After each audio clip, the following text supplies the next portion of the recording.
남자는 머리빨. 자, 요즘 세상에는 아주 많은 분들이 탈모로 인해서 스트레스를 엄청 받고 있습니다. 예방하고 치료하는 방법은 정말 많은데요. 그중 한 번쯤은 고민해 보셨을 만한 모발 이식. 자, 모발 이식 10개월 차에 된 제 경험담을 소개해 드리도록 하겠습니다. 우선 결론부터 말씀드리자면요. 대만족입니다. 탈모로 고민하시는 분들, 그리고 모발 이식을 고려하시는 분들에게 제 경험담이 도움이 되었으면 합니다.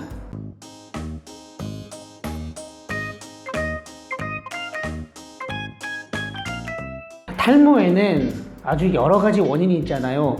유전적인 원인도 있는데 현대인에게는 스트레스가 가장 큰 원인이라고 합니다.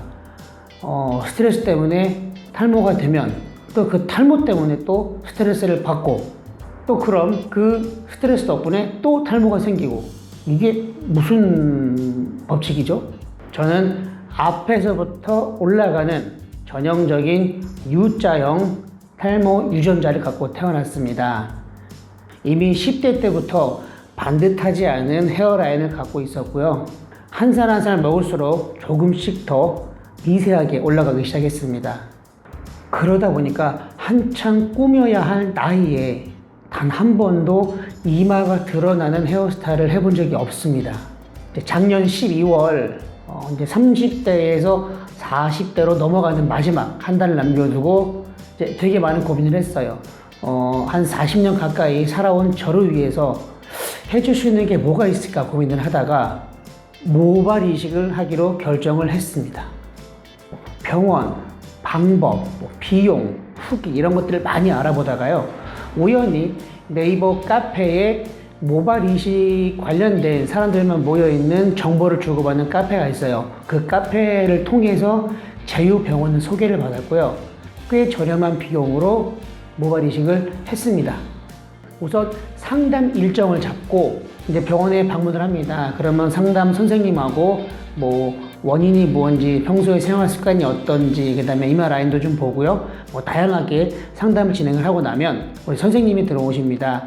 그럼 선생님께서 다양한 의학적인 지식을 얘기를 해주시고, 그 다음에 이마에 이렇게 볼펜으로 라인을 그려서 이렇게 안내를 해줘요. 이식을 하게 되면 이 정도 라인이 나올 거고, 이 정도 라인을 하게 되면은 면모 정도 이식을 할 거다. 그 뒤에서 어떻게 할 거면 절개가 어떻고 비절개가 어떻고 이런 설명을 해줍니다. 그런데 이 이마에 그 볼펜으로 라인 그려놓은 거 있잖아요. 이걸 보면요, 무조건 할 수밖에 없어요.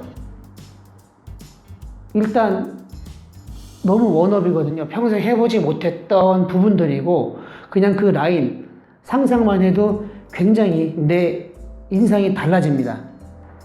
그렇게 비용, 관리 이런 것들을 안내를 받고 수술 일정을 잡았습니다.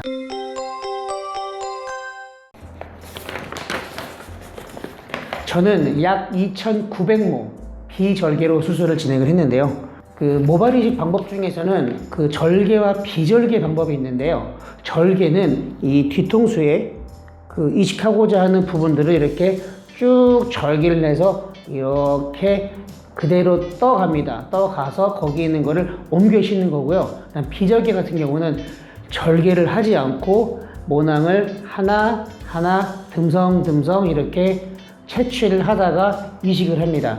그래서 비절개 같은 경우는 흉터가 남지 않고요. 절개 같은 경우는 이렇게 쭉 뺐기 때문에 이거를 이렇게 압축해서 꿰맵니다. 그래서 나중에 한참 시간이 지나면 그렇게 티는 안 나는데 이렇게 일자로 수술 자국은 남아 있습니다. 제 입장에서는 흉터가 남지 않는 걸 원해서 저는 비절개로 진행을 했고요.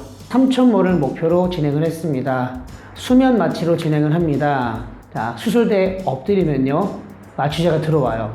그걸 한숨 자요. 나도 모르게 정신이 나가버리는데 한숨 자고 일어나니까 뒤에 채취가 끝났대요. 누우세요 그래요. 그럼 바로 눕습니다. 또 잡니다. 자고 일어나면요, 끝나 있어요, 이식이. 수술 받는 동안 통증 하나도 없고요. 정말 잠만 딱 두 숨 자고 일어났는데 수술이 끝났습니다.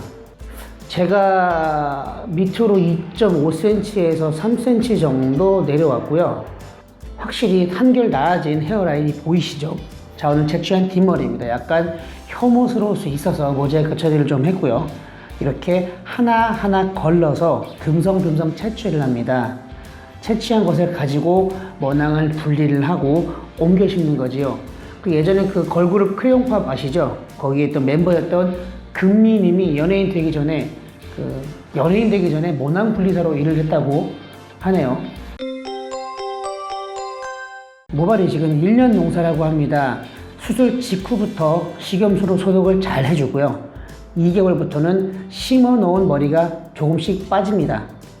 어린이가 의치가 빠지고 나서 영구치가 나오는 것처럼 심어 놓은 머리카락이 빠지고 나서 이제 영구적인 나의 머리가 나오는 거죠. 이렇게 나오는 머리카락이 영원히 저와 함께 동반자가 되는 겁니다. 이 시기를 암흑기라고 하는데요. 3개월이 지나면서부터 하나 둘씩 튼튼히 자라고 있는 소중한 머리카락을 보는 마음이 아이를 키우는 심정이라고나 할까요? 자, 그리고 다시 올라오는 머리카락에 정성을 쏟으면 처음에는 굉장히 가늘게 나기 시작했던 것들이 점점 굵어지면서 두꺼워지고 자라면서 정상적으로 자리를 잡기 시작을 합니다. 아침 저녁으로 미녹시딜이라는 거를 발라주고요. 그 다음에 탈모약하고 영양제를 먹습니다. 이렇게 꾸준히 먹어주면은 머리가 자라는데 굉장히 도움을 많이 줘요. 자, 최근 모습입니다.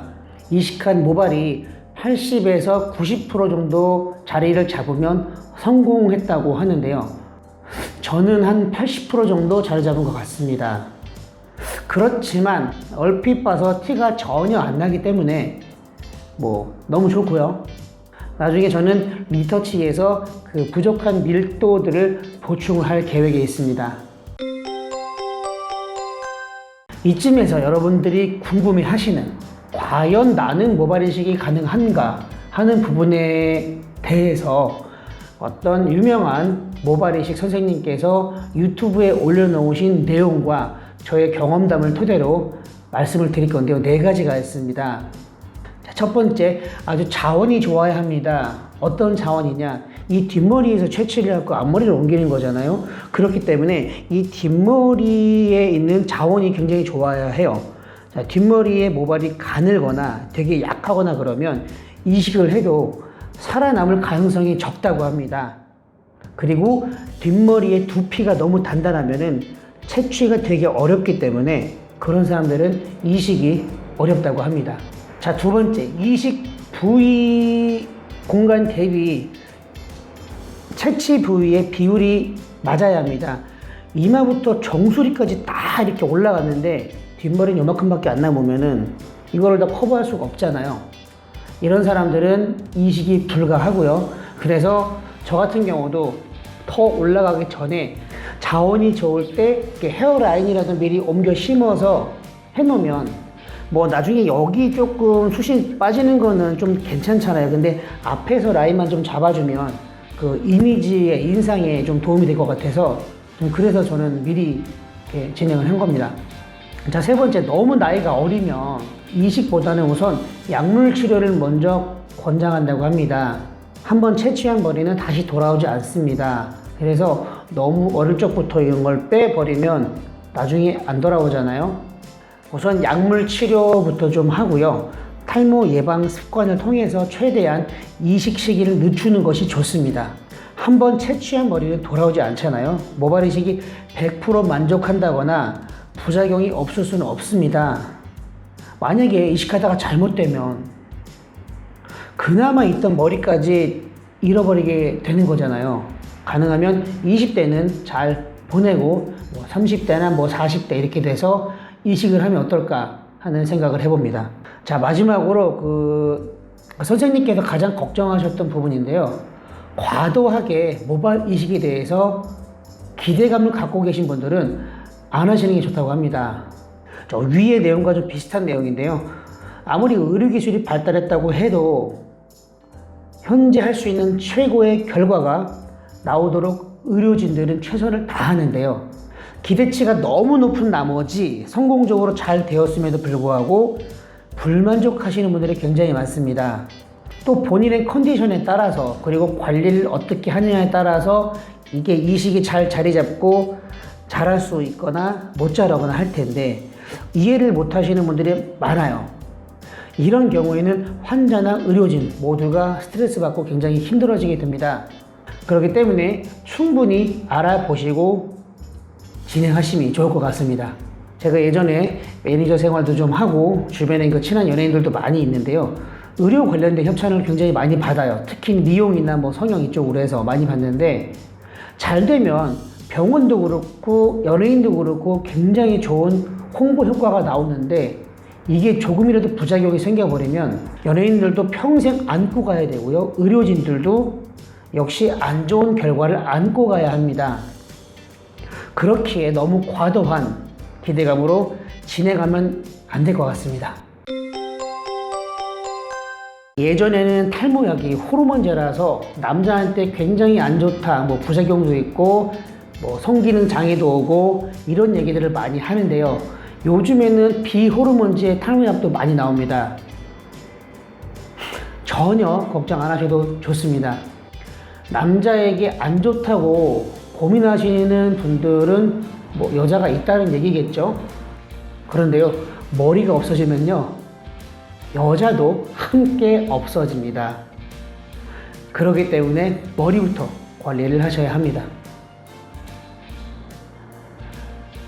30대 마지막으로 제가 신용카드 할부로 질러버린 모발 이식, 현재는 정말 만족하면서 지내고 있습니다. 이렇게 가르마펌도 하고 있어요.